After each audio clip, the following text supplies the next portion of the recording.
Tegime põllul praktilise katse, kus testisime optimeeritud ja optimeerimata masinate jõudlust töökeskkonnas. Pealtnäha on mõlemad masinad sarnased.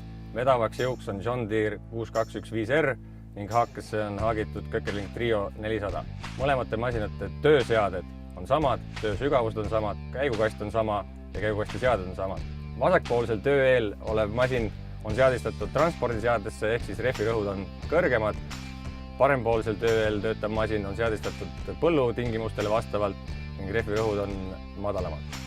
Parempoolsel tööeel töötav masin kasutas juhiabisüsteemi John Deere Autotrack, vasakpoolsel masinal sellist eelist kasutada ei olnud.